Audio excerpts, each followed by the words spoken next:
Chapter 2, Hot Mess Alchemist. Slink like a tiger. Alrighty, what we're going to do is I want you to explore the connection between mind and body, because it's amazing how you feel emotionally can really, really affect how you move physically. And it works in the opposite direction as well.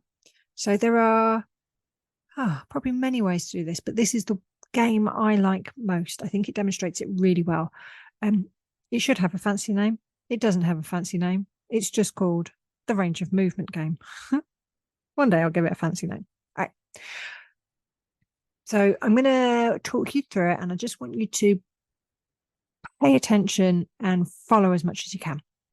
So first thing, you need to be able to stand up in a space where you've got enough room to hold an arm out in front of you, straight in front, and be able to swing around in an arc without whacking anybody in the face.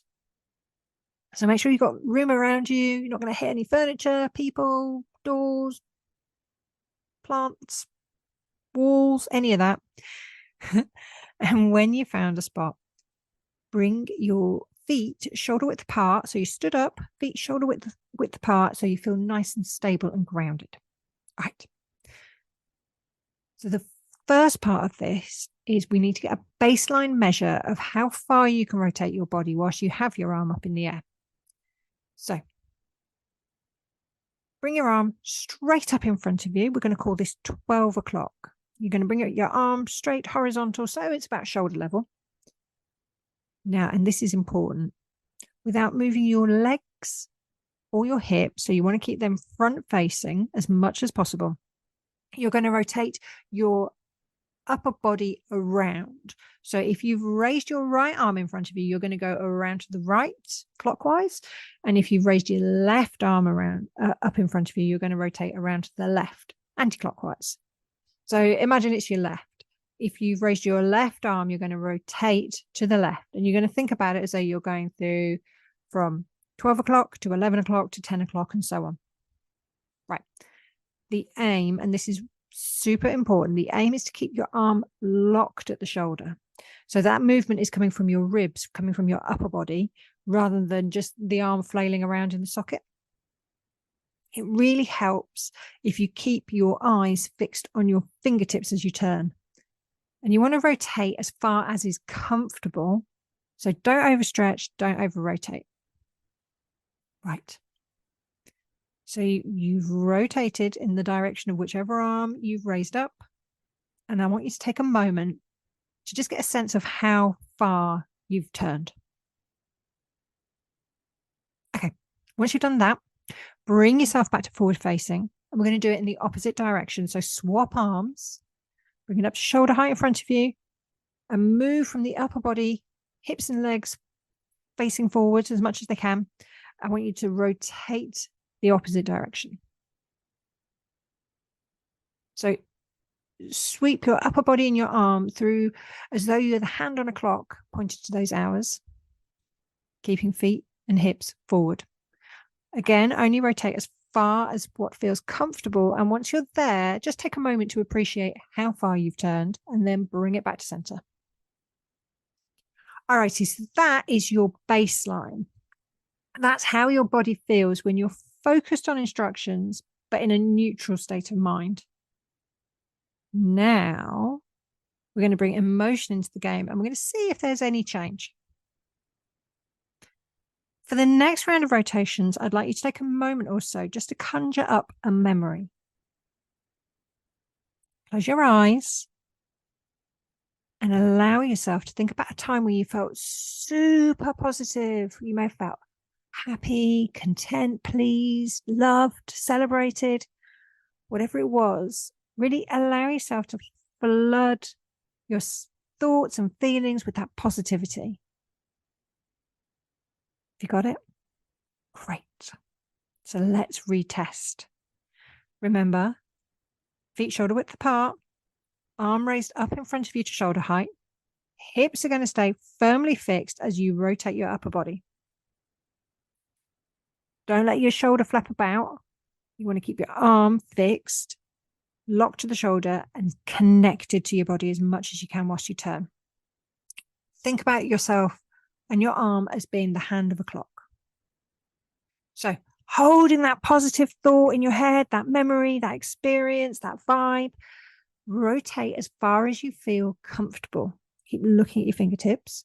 And when you feel like you've reached the end of your rotation, don't forget to take a moment and mentally mark how far you've turned. Good stuff. All right, let's return to the start point, and we're going to do it again in the opposite direction. Really fix that happy, positive place in your head.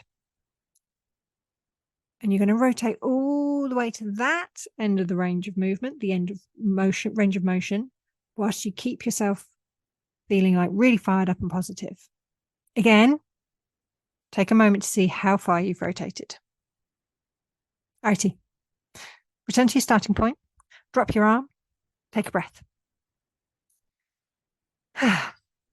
So, did this round of rotation, this round of arm movement, did it feel any different to the first one? Could you move as far? Could you move further? Did it feel the same, or was there like a different kind of quality in the movement? Just take a moment, have a think. Okay. Are you ready for the third round? This time, if you're willing to do it, I'd like you to conjure up a negative experience. So if you're comfortable doing so, take yourself back to a memory that evokes feelings of sadness or sorrow, something really that you just remember feeling negative in that place. But only do it if you feel okay about doing this. Okay, once you're there, we're going to retest. Same as before. Arm raised in front of you to shoulder height, feet planted shoulder width apart. You're going to hold on to that emotional state as you rotate your upper body to the end of what feels comfortable. Keeping eyes on your fingertips, hips and legs facing forwards. Just rotate as far as you can. Alrighty. Bring yourself back to the starting point, and now you're going to rotate in the opposite direction. Don't forget to keep the arm moving with the other body. Don't just flap about. Keep your eyes on your fingertips, holding that negative emotional state in your head. And when you've done that, bring yourself back to the starting point, drop your arm and give yourself a really good shake. Shake it all out. Shake, shake, shake, shake, shake. So I'm curious, what did you find? Did you feel as though your arm rotated as far as the previous two tests or less? Did it feel smooth and easy or heavy and clunky? Have a think and take a moment just to verbalize it in your own words.